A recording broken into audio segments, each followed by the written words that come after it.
Kronologi kakak beradik tewas tertimpa tembok sekolah ambruk di Jambi, korban sempat terendam banjir.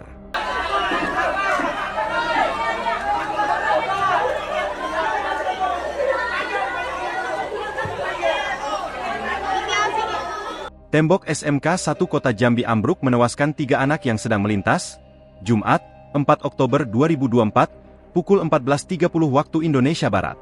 Peristiwa ini terjadi di Kelurahan Simpang 4 Sipin, Kecamatan Telanaipura, Kota Jambi. Tembok sekolah ini roboh setelah hujan lebat mengguyur daerah itu selama beberapa jam dan menimpa 3 anak. Ya, tembok ambruk. Saat ini sedang proses evakuasi korban, ujar Kapolsek Telanaipura Jambi, AKPS Hareva, melalui sambungan telepon. Kepala Dinas Pemadam Kebakaran Kota Jambi, Mustari Affandi, menyatakan bahwa korban jiwa adalah warga yang kebetulan berada di dekat pagar sekolah saat tembok tersebut runtuh. Korban adalah anak-anak, yaitu H, S, dan H, yang kebetulan sedang melintas dengan sepeda motor. 2 dari 3 korban itu ternyata kakak beradik yakni Hana dan Sila.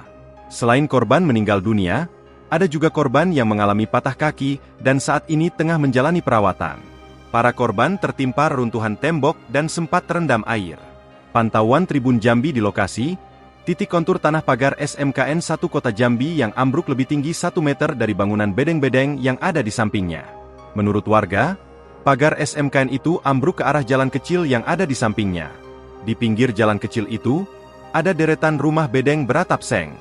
Alat berat yang dioperasikan operator itu mengeruk puing hingga bersih, sementara beberapa pohon yang ada di pekarangan SMKN 1 Kota Jambi terlihat masih berdiri. Ketua RT 25, Kelurahan Simpang 4 Sipin, Kecamatan Telanaipura Kota Jambi, Suheri, menuturkan dalam kejadian tersebut ada 4 orang yang menjadi korban.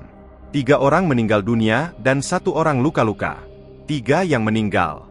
2 anak-anak 1 remaja. Yang ketiganya tertimpa runtuhan pagar dan sempat terendam oleh genangan banjir, tuturnya. Suheri menuturkan saat evakuasi warga mengalami sedikit kesulitan, penyebabnya tembok pagar yang ambruk cukup panjang.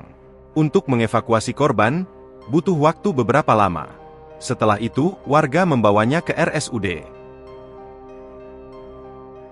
Download Tribun X sekarang, menghadirkan lokal menjadi Indonesia.